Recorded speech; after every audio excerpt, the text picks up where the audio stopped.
best way to understand your cash position is to complete a budget and a cash flow. And for this piece, we'll talk about the budget. We start off, put budget at the top of the page. So firstly, when we complete a budget, we want to break down our income.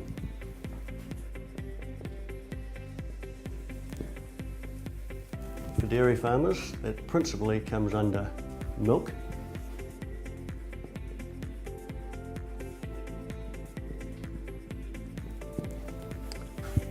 if you're a Fonterra customer, dividend payment,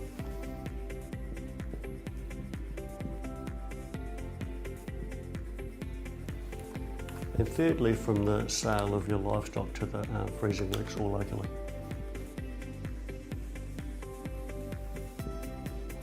So if we work on the proviso, because it's quite simple, of 100,000 milk solids,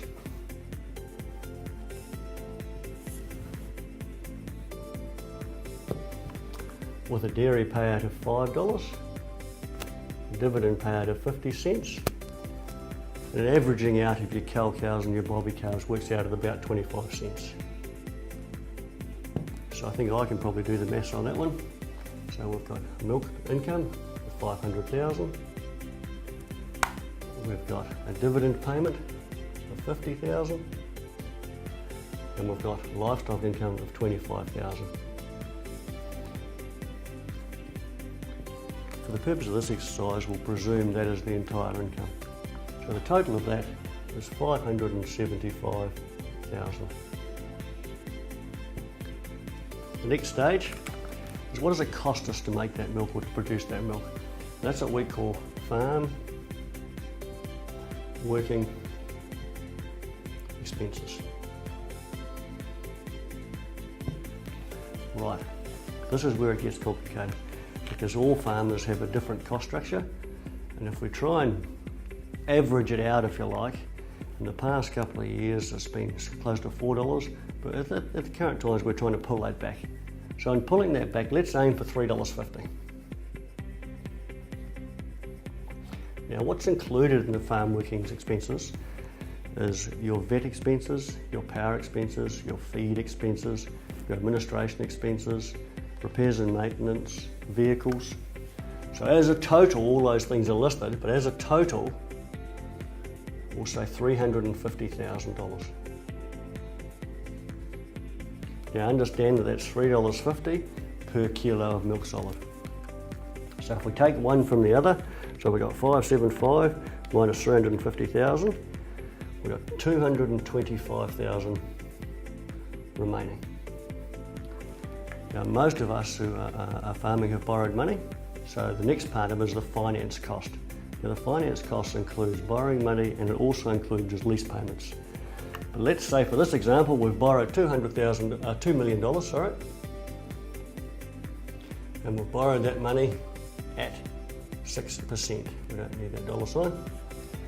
So that's $120,000 of interest. That leaves us with $105,000 remaining. And as a rule, the next thing we have to do is pay ourselves. We have to have drawings. So let's say our drawings are 50,000.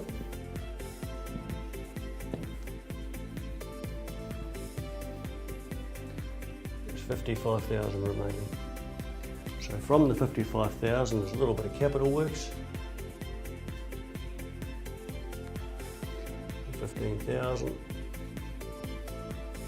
which leaves us with $40,000 to complete our tax and possibly pay back principal. So as you can see, this is as straightforward as writing on the back of an envelope. We summarise our income, we take away our farm working expenditure, make sure we include our interest to the bank. The only thing different from here would be if there's a bit of lease to come in. We complete our drawings, our capital works, and there's what's left over for tax and principal. So we're very, very close here with $2 million of debt, over 100,000 milk solids to being break even. Let's not forget the purpose of a budget. The purpose of a budget is to set a plan for a season and to test the sustainability of that plan. Obviously through the season things have changed, especially in the current environment, and that's payout up and down, weather, production. You're not in control of some of that.